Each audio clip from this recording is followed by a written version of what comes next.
Of the Employee Benefit Trust to order. Item number 2, may I have a motion to approve the agenda as presented? All motion to approve. Motion made by The only, Chris. I have, just my name doesn't have an H on it. But for now, I mean, no big deal, but just wanted to. Can we make a note of that to make a correction to the agenda and let's look at This time on the right gender. That's good. Okay, so I have a motion to approve the agenda with a correction to Sarah's name. Do I have a second? I second. Second by Sarah. All those in favor say aye. Aye. Any opposed? Motion carries. Item 3, approval of minutes. Are there any changes to the minutes before we have a motion on the floor? The name, Name again. yeah. So can we make a note of that as well, please? Do I have a motion to approve the minutes with the correction of Sarah's name? Oh, Yes, I move that we approve. Okay, motion made by Sarah. Do I have a second? I'll second. Second by Corey. All those in favor say aye. Aye. Any opposed? Motion carries. Item number 4, presentations. At this time, I will hand it over to Ms. Allison Sparks for financial review. Hi everyone, thanks for having me. Everybody should have a presentation in front of them, stress over there. Alright, so similar to usual, we'll talk through our self-funded versus our fully insured equivalent. When we met in August, we did not have much data as it related to the full months. And so this report that you're looking at here is showing our current plan year. So if you remember in August we met and talked through kind of the wrap up of the prior. So this is actually how we're trending as it relates to our new plan year. So this is showing July 2025 through October 2025. Our loss ratio is on the far right column, and July looks lovely at 18%. I want to make sure that we're all aware that the reason it looks that way is because we switched carriers. And so the reporting received from our current vendor is showing the claims that they have received. At the very, what we'll note here is that we are also, on another slide, we're also continuing to pay for claims, some claims that had been incurred in April, May, June. We're paying for some of those claims that would generally show up on a report from July of if we had not made a change to the carriers. So we'll look at in a moment at a report that also shows how much we paid in those claims. They're called runout claims. So we'll look at that in a moment. But either way, we do see a little bit of that in August, and September is sort of mature claims months because of some of that lag. And we'll start to see things be a little bit more kind of up to date and more accurate as we go on through the plan year. That said, I think it's worth calling out the estimated fully insured equivalent column.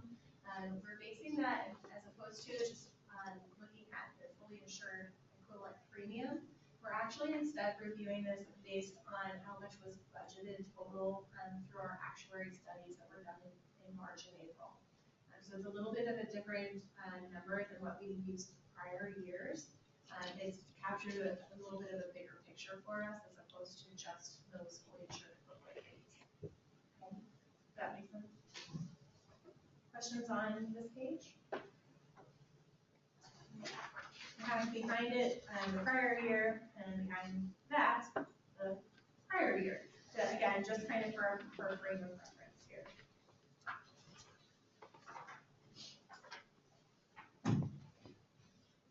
So for example, if you happen to look at the 23-24 document, we'll see July of 23 also shows a very low loss ratio at 28%. That again is when we first moved to the self-funded model and we started to see those things. So just an example of why that's so much lower during that first month of changing it from one vendor to the next.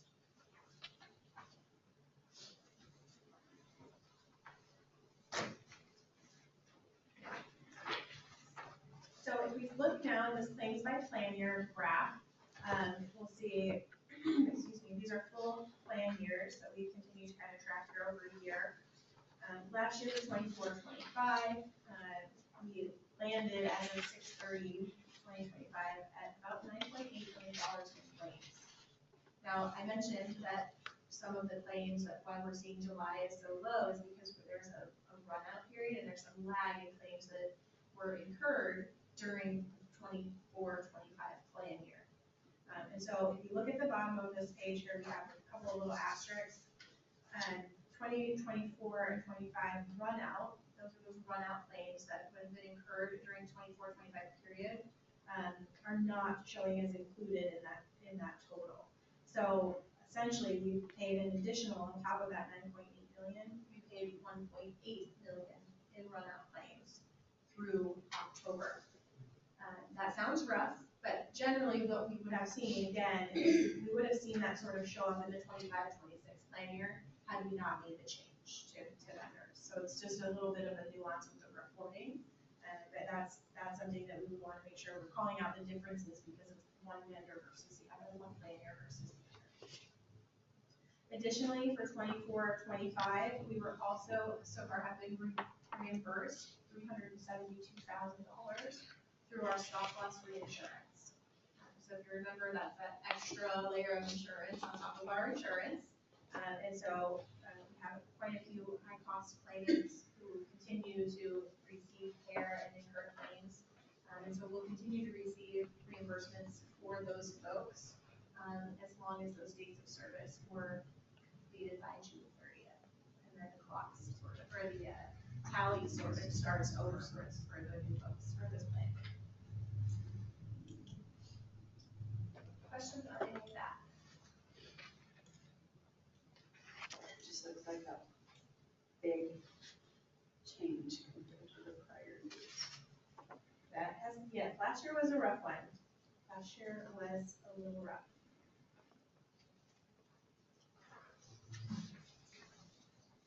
Next is just claims by year to date. This is July through October. You'll see under the bar chart. I spelled October wrong by spelling it March. That's not a typo, it's just misspelling. I'll correct that in the electronic version. But this is just showing how much claim spend there was during the same time period for the prior year. So that's in July to October. So if we're comparing last year to this year, we're running better. And again, some of that is because of the reporting mechanism, right? We have to consider our run out claims that we've been paying, as well as some of the reimbursements for stop loss. So on this report, if we weren't reporting differently, would the 3 million be So higher? what we would look at really would be that 3 million would be reduced by the 372,000. That's how much we were reimbursed. Mhm. And then for this year, we would likely see the run out claims at 1.8 million that's listed at the bottom. We would likely see that under the 25-26, just dependent upon the timing. Right. As we're reporting it of those claims. They kind of, the two plan years sort of mesh together and we remain within the same carrier.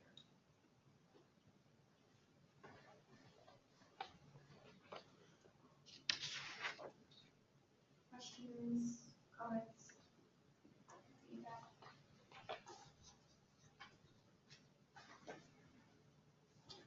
We also have a new report for our large claimants for this year. This is for our new plan year 25-26. We do have 4 folks heading toward the individual stop loss deductible. We do have a $150,000 stop loss deductible, but if you remember some of our discussions in spring, we have a $480,000 aggregating specific deductible.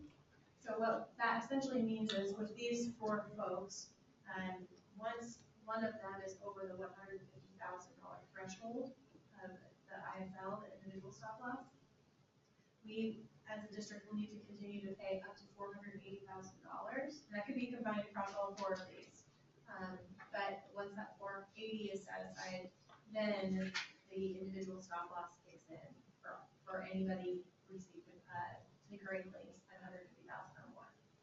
So it's instead of having many folks who have a high laser, you remember the laser term, we instead have that aggregating specific. Last last year, it was $615,000. So we are seeing that we're coming kind of downhill a little bit, which is certainly encouraging there. Questions on the high cost claimants so far? Just, I might have my paper still, because this comes in month by month. Or does there just, I guess kind of more a gambling question, but does it feel like they'll cross that 480? Because I imagine they will, but, you know, obviously the sooner that crosses, that kind of is a benefit, because then everything on the back end will be almost, Right. you know, so. So what we generally will receive from the stop loss vendor, they manage this, they usually indicate some case notes.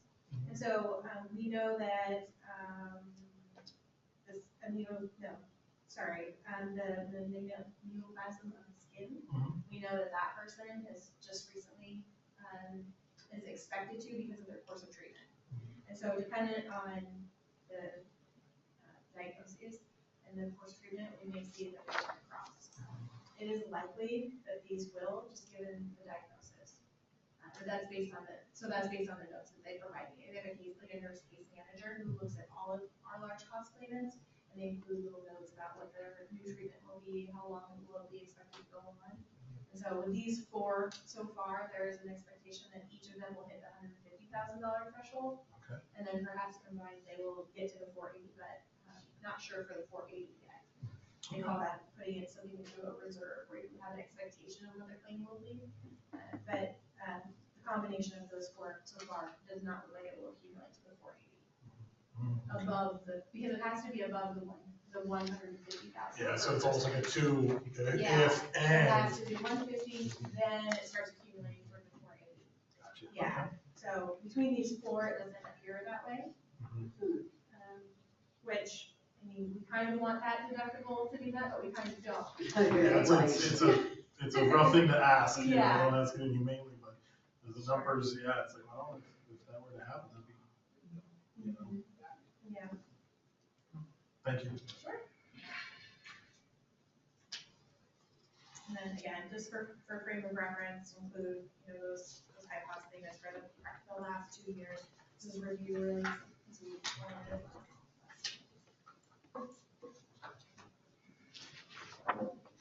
Any questions on any other of the claims that we've reviewed? A little bit of kind of repeat.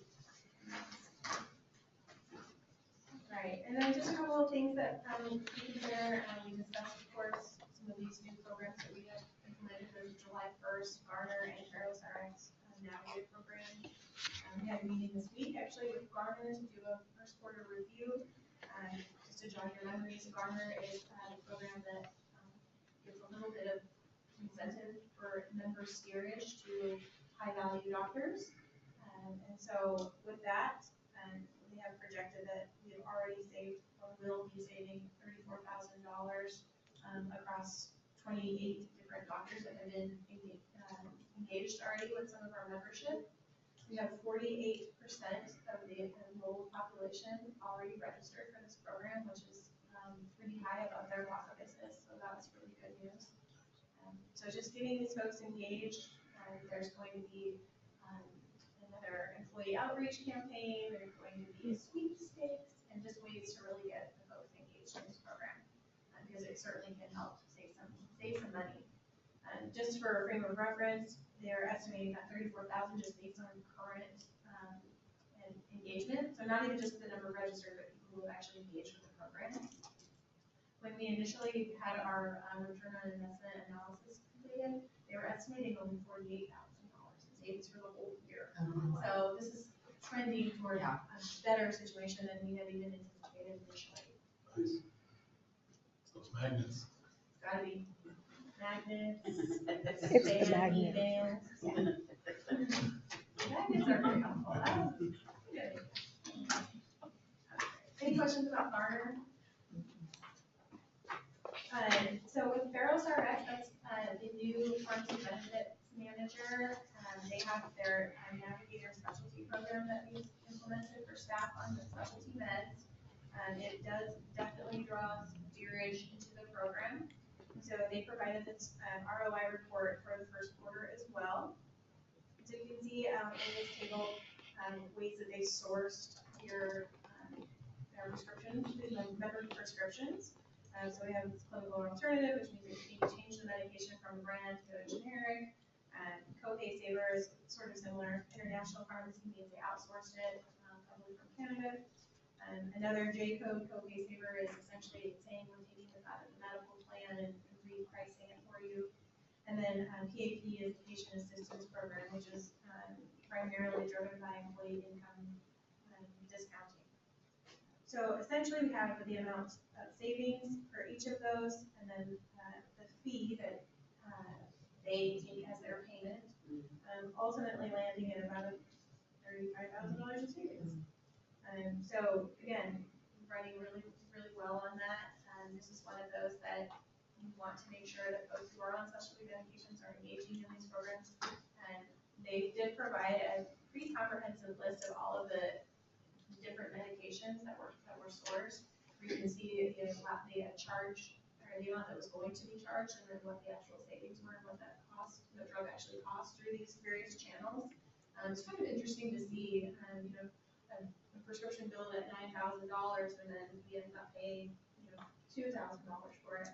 And that's just one member, right? And one script. And so as we continue to see that these folks are engaged with this for the year, we'll really start to see savings, even if we don't have more people engaged in the program, right? Just even where it stands now, the people who are using it currently, these savings, assuming that they stay on these prescriptions, will continue to accumulate over time as well. So those are just a couple of the programs that we put in place to help with cost containment this year. I'm so excited to see that even after the first quarter, we're starting to see a little bit of ROI on that. Questions, comments? Thank you. Next item, Ms. Jamie. Okay, so I passed out a little summary, similar to the one that we used last board meeting. So at the top is our income. I just want to point out, I mean, it's obvious what these things are, but I do want to point out that for fiscal year 24 for the stop loss, we did just get over $900,000 just a few days ago. Yeah, I think it was on a Friday actually, because I was like, oh, great. So that's really good. But what that kind of tells you is that we are still actually paying for claims from fiscal year 24 and 25 and 26. So yes, we did get that stop loss check, which was great. And then we've got, listed out our admin fees for each year, bank fees, the claims, which again look a little different than what Allison shows, but it's only because we keep ours separate by claim year. So as we're paying for fiscal year 24 claims now still, we put them under fiscal 24. We don't have them under 26. So that's why you'll see kind of a shift in those numbers. And then the stop loss, that's what we've paid to the stop loss company to provide the stop loss insurance. So right now we've got about 3.2 million in the bank, hoping that grows a little. Anyway, we're doing good. It's doing good. A lot of education. We've got a lot of things coming up for December. We're going to educate with our wellness program for mental health, because this sometimes is a sad time for people. And so the mental health will be our focus. And then in February, we're going to focus on blood pressure, those kinds of things. And we're going to focus on diabetes in January, which probably doesn't sound good because it was just the holidays. But that is one of those high-ranking illnesses that we have. And then when you have diabetes, you could end up with blood pressure problems or kidney disease. So that's going to be our focus the next couple of months. Yeah. Any questions? No questions. Thank you, Jamie. Item number 5 for the good of the order. Does any board member have anything for the good of the order? No. Okay. Then we will adjourn this meeting.